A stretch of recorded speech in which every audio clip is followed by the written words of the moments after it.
Update muna tayo guys. Ayan. Araw ng Martes. So pinaronda na natin sila kaninang maga. Clock naman yung mga ibon nga natin na yan. So kung makikita nyo sa page nga natin or kung napanood nyo, kasi may page din tayo bukod sa YouTube channel. So doon ko pinost yung pagkaklak natin dito. Galing Legazpi Albay to Nueva Ecija, 387 kilometers. So doon ko pinost yung video nga ng pauwi natin dito at kung paano natin pinapasok. Saka ito, doon ko na rin ipopost. So hindi ko pa na ipopost yung pauwi nga natin dito, ano. So ayan, nag-aaway sila. So may loading mamaya yung isa dyan. Ito. Ayan. So magkakapatid naman yung tatlo na yan, ano. Yung isa na yan, saka yung dalawa na to. Ayan, magkakapatid. So nag-aaway yung dalawa. So Martes nga, nakapagparonda na tayo. Dahil nga sa ganda ng pansalubong natin sa Kalapate. Tuwing araw ng linggo, tuwing abangan.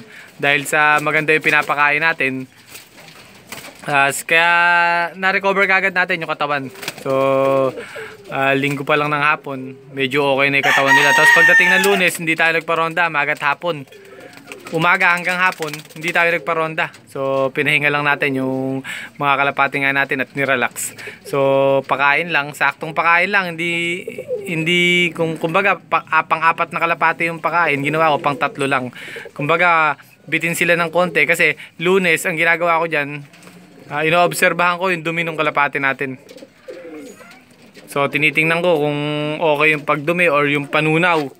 Yung Lunes, yun ang pinaka-importante kasi sa akin. Once na Lunes hindi nagtunaw or hindi natunawan yung kalapate, ibig sabihin may problema na tayo niyan. Kasi Biyernes ang paulit niyan. So malilate, kumbaga malilate na tayo sa pag-recovery or pag-recover ng kalapate. So kailangan Lunes pa lang, maghapon na yun, matunawan sila sa papakain natin. Kumbaga pag nagpakain ka ng Lunes ng maga, Lunes ng hapon, natural, may matitira pa naman ng konti dyan, ano, sa butche. Hindi naman nila natutunaw kagad lahat yun. Kaya ginagawa ko, konti lang yung pakain ko sa Lunes ng maga. So sa Lunes ng hapon, kung sakaling may matira man sa butche nila or sa kinain, konti lang. So malalaman nyo naman yun. Pero kung yung kapanyot ng maga at ganun pa rin yung butche nila ng hapon, malaki problema ng ibon. So may hirapan na tayong makabawi kagad nun, ano? Kasi kumbaga Lunes hindi natin nagawa ng paraan. 4 na araw na lang ang magiging kondisyon natin.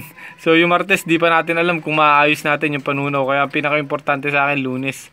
So araw ng linggo pinakakain ko sila ng soft, yung mga malalambot na patoka. So papakita ko sa inyo yan sa linggo. Kasi nasa 400 kilometers na lilipa rin naman na to. So papakita ko sa inyo yung gagawin nating mixture nung ipapakain natin sa linggo. At ibibideo natin kung ano yung ginagawa kong pansalubong. So abangan nyo.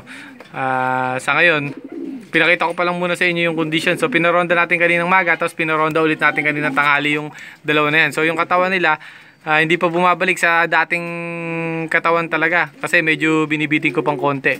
Pero ngayon lalargahan ko para bukas mabatak natin. Araw ng Miyerkules. Parorondahin natin yan. So hindi na muna tayo magse-seltos. Tsatsagayin na lang natin sa force fly saka paronda basta mainit or tangaling tapat. Ayan. So isasampa natin yung isa. Ayun, yung nasa dulo. Ayan, magkakapatid sila. South din yung magiging laro ng isa na yun. Yung nasa dulo na yun.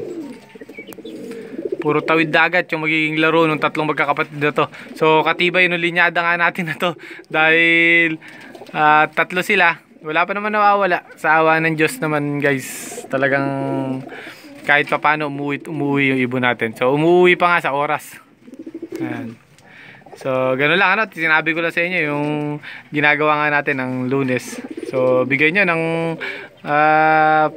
para sa panunaw or anti-stress sa Lunes, tuwing Lunes, para mabawi kagad yung katawan nila. Tapos araw ng Martes, pag nakita nyo naman yung katawan ng kalapate nyo is okay, pwede nyo na parondahin. Tulad ko, nung nakita ko mainit-init na mga 7:20, 7:10, sumisikat na yung araw, pinaronda ko yung dalawa na yan. Etong isa, saka yan. Wala akong ibang pinaroronda, sila lang muna. Tapos after nilang marumonda, yun naman ang pinalilipad ko. So hindi ko pinagsasama sa sabay-sabay. iba kasi gayak nung dalawa na tong ginagawa ko kesa doon. Kasi baka magkapares kasi yun, saka ito. Baka pag pinaronda natin, matututong tumambay sa bubong. Kasi doon mag-aasawahan yung dalawa na yan. Kaya ginagawa ko, iniiwa-hiwalay ko para sa ganun magkaroon ng motivation na pumasok agad ng mabilis. So, katulad niyan, pagka pinaroronda ko sila, talaga pumapasok agad sila ng mabilis. Hindi sila nag-aasawahan sa bubong, tumatambay. Ayan. Iwas. So, ganun lang ginagawa nga natin. Ayan. Gaganda na yung condition. So, bago natin pakainin yan, parorondahin natin. So, yun nga ano. May sinala nga pala akong bagong breeder nga natin. At yung nanay nga na itong tatlo na to, ang sinalang ko muna. So, pinahinga ko muna yung matandang Morris Gordon. Ayaw makitlog, kaya pahinga muna. So, siguro baka kalahating taon ko ipapahinga. Hayaan ko lang muna sa kulungan. Iniingatan na kasi natin yung linyada na yun dahil isa lang yung palabas nating hen. Kaya iniingatan ko na. Sa ngayon, nakaandun muna siya sa stock loft. Ayan. Mga kalahating taon muna siya dyan, lilipad-lipad. Ayan siya. Ito. Ayan. Maganda na may condition, kaso ayaw mag-itlog. Kaya siguro mga kalahating taon ko i-stock muna rito. Hayaan ko lang muna siya dyan. Para sa ganun, iingatan natin yung linyada. Ayan. Kaya lang muna natin dyan. Pahinga siya ng kalahating taon. So, ang ipinaris ko nga dito sa Yunanay, nung tatlong nilalaban nga natin dito sa Kawayan. Ayan, yung tatlo na yan, asan ba isa? Ayun. Tapos yun, yan. Ito yung nanay. So, in-stick ko na rin kasi binibreed nga natin. Basta nag-breed tayo, ni-stick natin. Ayan. Ayan yung nanay. So, pinurga ko na. So, nag-anak na rin sa akin tong hen natin na to ng 32 overall champion or 34 overall champion ng South Race. So, ano yan? 7 laps yata yun, 8 laps. Isa lang ang naging butas nung kalapati nga natin yung anak na to. So, gandang ibon. Kondisyon na rin. So, pinaris natin sa Morris Gordon na original nga natin or yung pure Morris Gordon. Original tuloy. Ayan. So, maganda sana maging labas ng anak. Pare sure na breeder naman na natin yan. Ano?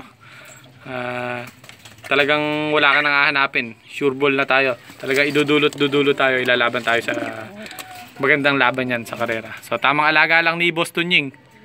So yun nga, hanggang dito na lang muna yung video natin. So, update ko na lang kayo sa panlaban nga natin pagka iniload na natin.